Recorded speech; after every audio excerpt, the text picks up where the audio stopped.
Hello everyone, good morning students. आज हम 11th class के कॉमर्स सब्जेक्ट अकाउंटेंसी को स्टार्ट करने जा रहे हैं। सबसे पहले हम ये सीखेंगे कि अकाउंट की नीड क्यों पड़ी, हमें आवश्यकता क्यों पड़ी। अकाउंट की आवश्यकता एक बिजनेसमैन को इसलिए पड़ी क्योंकि एक बिजनेसमैन को अपने दैनिक जीवन में अनेकों चीज़ें राइट करनी पड़ती हैं, अनेकों ट्रांजैक्शन होती हैं। जैसे मान लो कि किससे कितना माल खरीदा, किसको कितना माल बेचा, कितना कैश गया, कितना कैश आया, किससे कितने रुपए लेने हैं, किससे कितने रुपए देने हैं। इन सभी इंफॉर्मेशन को कलेक्ट करने के लिए एक बिजनेसमैन को अकाउंटेंट की आवश्यकता पड़ती है।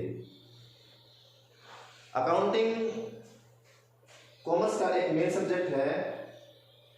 सबसे पहले हम +1 क्लास में ये सीखेंगे कि अकाउंट को हम किस तरीके से पढ़ें ताकि हम एक बिजनेसमैन की जो रिक्वायरमेंट है उसको हम अच्छे प्रकार से डील कर सकें। अकाउंट को समझने के लिए सबसे पहले मैंने आपको अकाउंट की डेफिनेशन लिखी है। तो इस अकॉर्डिंग टू ये जो डेफिनेशन है according to American Institute of Certified Public Accountant. मतलब ये अमेरिका में एक इंस्टीट्यूट है, उसने डेफिनेशन दी है। ये डेफिनेशन बहुत अच्छी प्रकार से डेफिनेशन समझाया हुआ है। तो ये जो AICPA, इसको हम एब्रिविएशन में लिखते हैं, शॉर्टकट में लिखते हैं American Institute of Certified Public accountant.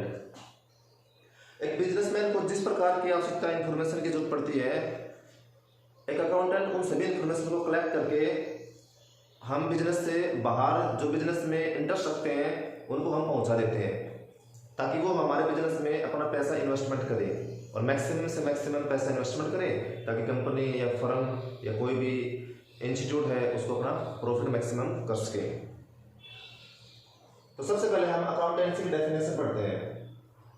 Accounting is the art, main word है आर्ट। अकाउंट है वो एक आर्ट है। आर्ट क्या होता है बच्चों? आर्ट हर व्यक्ति में अपनी अलग अलग आर्ट होती है। किसी को खेलने में ज़्यादा रुचि है तो उसकी आर्ट खेलने की है, किसी को पढ़ने की रुचि है वो उसमें खेलने की आर्ट है। तो अकाउंट भी एक प्रकार से आर्ट है। आर्ट का मतलब होता है उसमें कितना मैनर है, सीखने का कितना मैनर है। तो अकाउंट को भी हम आर्ट बोल सकते हैं और अकाउंटिंग को ही हम साइंस ही बोल सकते हैं। साइंस क्यों?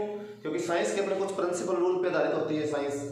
वैसे अकाउंट भी अपने अकाउंटेंसी जब हम इसके चैप्टर नंबर 7 जनरल करेंगे तो अकाउंट के अपने पर्टिकुलर फंडामेंटल प्रिंसिपल है, उन प्रिंसिपल के अकॉर्डिंग ही अकाउंट को हम लिख सकते हैं या फिर जर्नल एंट्री पास कर सकते हैं, उनको लेजर कर सकते हैं।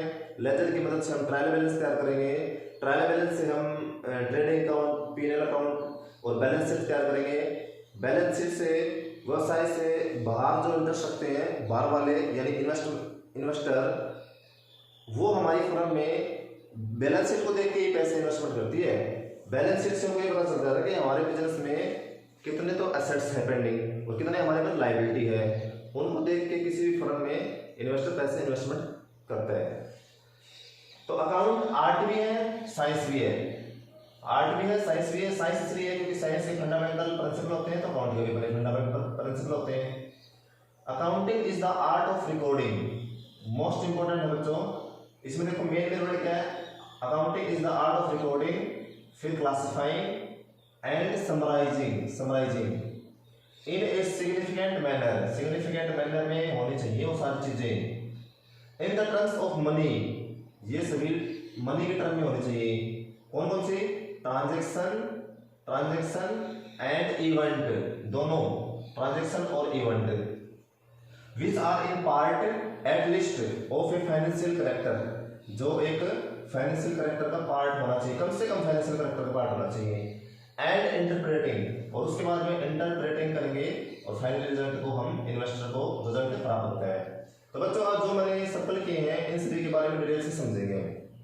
सबसे पहले है रिकॉर्डिंग। रिकॉर्डिंग का क्या मतलब बच्चों? एक बिजनेस में डेली रूटीन के कुछ कार्य होते हैं।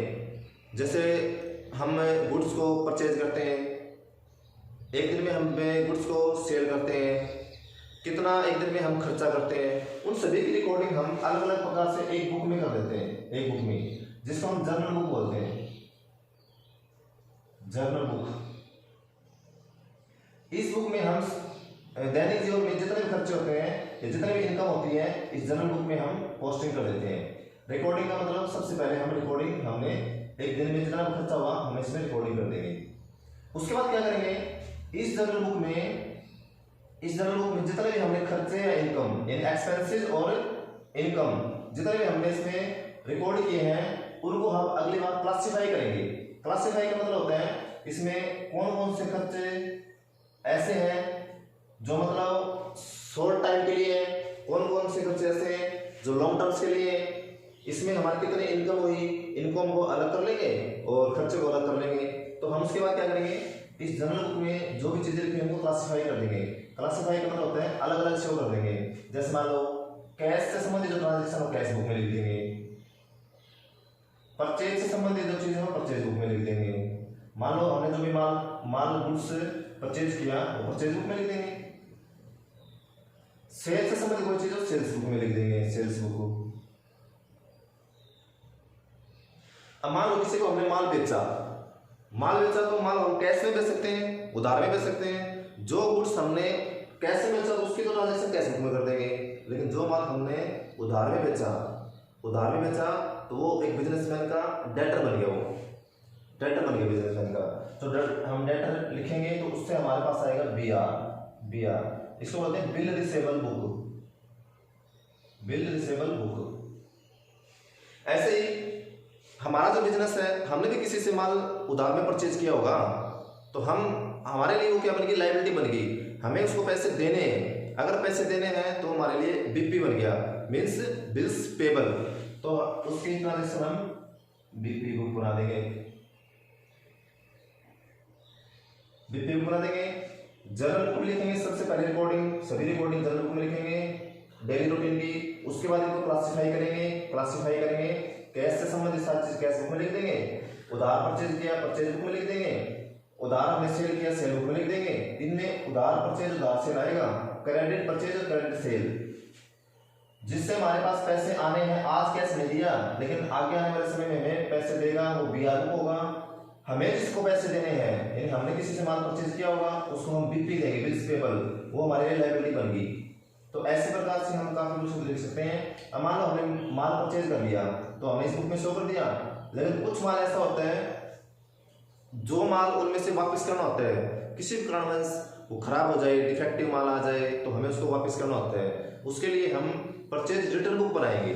तो ये परचेज रिटर्न बुक भी होती है, परचेज रिटर्न बुक। ऐसे हमने माल सेल किया होगा तो सेल रिटर्न बुक भी बनेगी, सेल रिटर्न बुक। तो बच्चों देखो कितने नंबर की बुक होगी, 1 2 3 4 5 6 7 एक होती है। बाकी की जो ट्रांजेक्शन बच गई ना इनके अलावा जो भी ट्रांजेक्शन बच गई उन सभी को हम जर्नल बुक में लिख देते हैं, जर्नल बुक में। और जर्नल बुक है तो जर्नल बुक में लिख देंगे, मतलब किसी बुक में छोड़ देंगे। तो बच्चों एक बिजनेसमैन यानी एक व्यवसाय में ये 8 प्रकार की बुक को रखा जाता है। इन 8 प्रकार की बुक में कैश से संबंधित सारे ट्रांजेक्शन कैश बुक में, चाहे वो कैश आया हो या फिर कैश गया हो। जो हमने माल परचेज किया उधार में वो परचेज बुक में लिखेंगे। जो हमने माल उधार में सेल किया वो सेल बुक में लिखेंगे।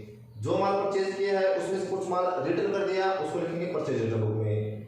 जो माल हमने सेल किया है उसको हमने रिटर्न करना है, किसी भी कारणवश डिफेक्टिव माल आ जाए उसको हम सेल रिटर्न बुक में लिखेंगे।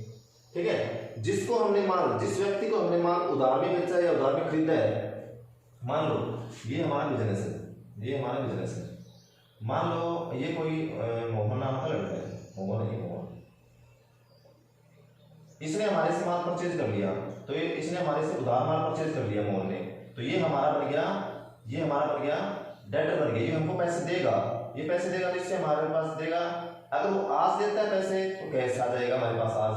अगर ये आगे आने वाले समय में देगा तो ये हमारे लिए BR बन जाएगा, मतलब बैंक के थ्रू पेमेंट करेगा ना, बैंक के थ्रू पेमेंट करेगा तो ये हमारे लिए बिल्स रिसेबल बन जाएगा, वो बिल्स रिसेबल होता है। ऐसे ही हमने किसी से माल परचेज किया होगा, मान लो सोनू है, हमने किसी से नाम से मान लो सोनू से माल परचेज किया होगा तो ये हमको इसको पैसे देने हैं तो हमारे पास से पैसा जाएगा और पैसा जाएगा तो हमारे लिए BP कहलाएगा, BP बिल्स पेबल। अच्छा बीआर और बीपी ना ये बैंक के थ्रू पेमेंट होती है इनकी, बैंक के थ्रू पेमेंट होगी तो बिल्स पेबल, हमसे जो पैसा लेगा वो बिल्स पेबल और हमें पैसे प्राप्त होंगे रिसीव होंगे वो बिल्स रिसीवेबल, बिल्स रिसीवेबल प्राप्त होने हैं, बिल्स पेबल पैसे जाने हैं। जो पैसे हमारे पास जाएंगे वो हमारी लायबिलिटी है, हमारे पास पैसे आएंगे वो हमारे लिए एसेट्स है, इसलिए बीआर को हम एसेट्स की कैटेगरी में रखते हैं, बीपी को हम लायबिलिटी की कैटेगरी में रखते हैं। तो बच्चों के व्यवसाय में 8 प्रकार की बुक तैयार की जाती है, तो ये हमारी क्लासिफाई हो गया। उसके बाद क्या करते हैं एंड समराइजिंग, उसके बाद हम क्या करते हैं समराइजिंग करते हैं। अब क्या होता है बच्चों, जैसे मान लो हमने कैश बुक बनाई, हमने कैश बुक बनाई, तो कैश बुक में हम क्या क्या लिखेंगे, कैश बुक में हम कुछ पेमेंट आएगी और कुछ पेमेंट जाएगी, तो एक हमारा पेमेंट का कॉलम होगा और एक हमारा रिसीव का कॉलम होगा। अब मान लो बच्चों यहाँ पे अमाउंट लिखते हैं, अमाउंट यहाँ पे भी अमाउंट लिखते हैं। मान लो हमारे पास पैसे आए और यहाँ से पैसे खर्च, हमारे पास पैसे गए, अब हम इन दोनों का डिफरेंस निकालेंगे, डिफरेंस, और जो डिफरेंस होगा और जो भी बैलेंस बचेगा ना, जो भी बैलेंस बचेगा प्रत्येक बुक में से अपना अपना बैलेंस बचेगा इस प्रकार, ऐसे परचेज बुक में से बैलेंस बचेगा, ऐसे सेल बुक में, सभी बुक में जो बैलेंस बचेगा उन सभी बैलेंस को इकट्ठा करके, यानी कैश बुक का बैलेंस, परचेज बुक का बैलेंस, सेल बुक का बैलेंस, सभी प्रकार का बैलेंस बचेगा उसको हम समराइजिंग कर देंगे। समराइजिंग का मतलब है एक अलग से अकाउंट बना देंगे, उसका नाम होता है ट्रायल बैलेंस, ट्रायल बैलेंस। इस ट्रायल बैलेंस में क्या करेंगे, एक तो डेबिट का कॉलम होता है, एक क्रेडिट का, ये हमारा डेबिट का कॉलम और ये क्रेडिट कॉलम। क्या करेंगे हम यहाँ से बना देंगे, मान लो कैश बुक का बैलेंस बच गया, कैश बुक यहाँ लिख देंगे, और मान लो डेबिट बैलेंस बच गया तो यहाँ पे डेबिट बैलेंस लिख देंगे। मान लो परचेज बुक का, परचेज बुक का बैलेंस बच गया, मान लो क्रेडिट यहाँ लिख देंगे। ऐसे ही ट्रायल बैलेंस, ये हमारा समराइजिंग होता है। सबसे पहले हम क्या करेंगे, रिकॉर्डिंग करेंगे जनरल बुक में, उसके बाद जो हमने इस बुक में रिकॉर्ड किया है उसको क्लासिफाई करेंगे अलग अलग बुक में, मतलब किस प्रकार से, कैश से संबंधित ट्रांजेक्शन, परचेज से संबंधित ट्रांजेक्शन, सेल से संबंधित ट्रांजेक्शन, ऐसे बीआर, पीपी, और ये होता है परचेज रिटर्न बुक, ये सेल रिटर्न बुक, और बाकी इनके अलावा छोड़ के जो ट्रांजेक्शन बची वो लिखेंगे जनरल पेपर में। इस प्रकार ट्रांजेक्शन और बच सकती है, जैसे हमने डेली रूटीन में न्यूज़पेपर मंगवाया बिजनेस में, उसका खर्चा, हमने और कोई एक्स्ट्रा खर्चा किया डेली रूटीन में, वो सभी खर्चे हम जनरल बुक में लिख देते हैं। उसके बाद समराइजिंग में क्या करेंगे, इन सभी का जो बैलेंस बचेगा ट्रायल बैलेंस लिख देंगे। अब देखो इन ए सिग्निफिकेंट मैनर, बच्चों हमने ये सारा जो काम किया है ना, ये सिग्निफिकेंट मैनर में काम किया है। सिग्निफिकेंट का मतलब है इनका पर्टिकुलर अपना एक लॉजिक है, इनके पर्टिकुलर लॉजिक है लिखने का, वो हम आगे डिटेल में पढ़ेंगे। तो मतलब इन सभी को सिग्निफिकेंट मैनर में लिखेंगे। And in terms of money, अच्छा एक बात हो, जो हमने बुक में जो भी लिखना है ना वो सभी की सभी हमें मनी के हिसाब से लिखेंगे, मनी में कन्वर्ट करके लिखेंगे। ऐसा नहीं है एक बिजनेसमैन का और एक एम्प्लॉय की मान लो लड़ाई होगी, लड़ाई होने के साथ 2-3 दिन काम हमारा ऑफ रहा, उससे जो नुकसान होगा ना, तो क्योंकि मनी के ट्रांजेक्शन में नहीं है तो उसको हमने लिखेंगे। हम सिर्फ इन सभी बुक में वो लिखेंगे जो मतलब मनी के रूप में है, मतलब पैसे के रूप में है, उसको सभी में लिख देंगे। अच्छा लिखेंगे कौन कौन सी चीज, transaction and event, most important है ट्रांजेक्शन और इवेंट। ट्रांजेक्शन क्या होती है, ट्रांजेक्शन होती है कि हमें अपने फाइनेंशियल ईयर में कितना पैसा आया, कितना पैसा गया, किससे कितना रुपए लेना है, किसको कितना रुपए देना है, कितना माल हमने परचेज किया उधार में, कितना नगद में किया, कितना सेल किया, इन सभी को ट्रांजेक्शन बोलते हैं। बट जो ये इवेंट है ना, इवेंट ये वो होता है बच्चों जो हम गुड्स खरीदते हैं, जो गुड्स खरीदते हैं लास्ट में हमारा गुड्स मालिक फाइनेंशियल ईयर होता है 1 अप्रैल टू 31 मार्च तक। अब मान लो हमने 1 साल के लिए माल खरीदा, अब जो माल हमने खरीदा 31 मार्च के लास्ट में जो माल हमारा बिजनेस में बच जाता है, जो माल हमारा बच जाता है बिजनेस में, उस माल को हम इवेंट बोलते हैं, इवेंट। लेकिन साल के दौरान जो माल हमने बेचा खरीदा ना उसको हम ट्रांजेक्शन की कैटेगरी में रखते हैं। ट्रांजेक्शन पूरे साल के दौरान जो ट्रांजेक्शन है वो इवेंट होता है, जो गुड्स लास्ट में बिना बिके हुए बच जाते हैं उसको हम इवेंट्स बोलते हैं। और वैसे बिजनेस के पॉइंट ऑफ व्यू उसको क्लोजिंग स्टॉक भी बोलते हैं, क्लोजिंग स्टॉक। और वो क्लोजिंग स्टॉक हमारा नेक्स्ट ईयर के लिए ओपनिंग स्टॉक बन जाता है। ठीक है बच्चों, which are in a part at least, इन सभी में से इसने क्या रखा है, कि ट्रांजैक्शन और इवेंट में कम से कम एक पार्ट होगा, कम से कम एक पार्ट, या तो ट्रांजैक्शन या इवेंट एक पक्का होगा ऑफ ए फाइनेंशियल कैरेक्टर। उसके बाद क्या होता है, इन सभी बुक को तैयार करने के बाद, ट्रायल बैलेंस बनाने के बाद, अब ट्रायल बैलेंस से बच्चों क्या तैयार होता है, जो बैलेंस बच गया ना, सभी का अलग अलग बैलेंस बच गया, इन सभी बैलेंस को हम क्या करेंगे, इससे हम ट्रेडिंग अकाउंट और पीएल अकाउंट और बैलेंस शीट बनाते हैं। ट्रेडिंग अकाउंट से हमें पता चल जाएगा ग्रॉस प्रॉफिट ग्रॉस लॉस का। उसके बाद हम बनाएंगे वो ग्रॉस प्रॉफिट और ग्रॉस लॉस हम प्रॉफिट एंड लॉस अकाउंट में ले जाएंगे। प्रॉफिट एंड लॉस अकाउंट में ले जाने के बाद वहां से हमारा आएगा नेट प्रॉफिट और नेट लॉस। वो नेट प्रॉफिट और नेट लॉस हम उसको बैलेंस शीट में शिफ्ट कर देंगे, और बैलेंस शीट में शिफ्ट करेंगे तो बैलेंस शीट हमारी फाइनेंशियल कैरेक्टर होती है, मतलब ट्रेडिंग, पीएल अकाउंट और बैलेंस शीट ये तीनों हमारी फाइनेंशियल कैरेक्टर होती है। मतलब बिजनेसमैन का फाइनेंशियल, मतलब साल के दौरान कितना लेन देन हुआ है, कितनी आज के दिन उसकी एसेट्स पेंडिंग है, कितना लायबिलिटी पेंडिंग है, वो सारी चीजें हमें फाइनेंशियल कैरेक्टर बोलते हैं उसमें। एंड इंटरप्रेटिंग का मतलब होता है कि जो भी इन्वेस्टर हमारे बिजनेस में पैसा इन्वेस्टमेंट करता है उसको हमें बताना होता है कंपनी के बारे में, न्यूज़पेपर वगैरह में हमें छपवाना होता है कि हमारे बिजनेस में इतनी एसेट्स पेंडिंग है, हमारे शेयर का भाव इतना है, इतने हमारे पास लायबिलिटी पेंडिंग है, उन सभी की इंफॉर्मेशन हमें देनी होती है और सभी को इंटरप्रेटिंग किया जाता है, मतलब सभी को बताया जाता है, कम्युनिकेशन किया जाता है। ऑफ द रिजल्ट का मतलब होता है साल के दौरान हमारे पास कितना प्रॉफिट आया, वो रिजल्ट होता है देयर ऑफ। उसके बाद हम क्या होते हैं, इन सभी को हम अच्छे प्रकार से तैयार करके हमारा जो प्रॉफिट होगा वो प्रॉफिट हम बैलेंस शीट में लायबिलिटी में ऐड करके हम उसको इक्वल बना देते हैं। बैलेंस शीट में इक्वल बनाने के बाद हमारे पास रिजल्ट आ जाता है। ये हमारे पूरे साल का लेन देन होता है।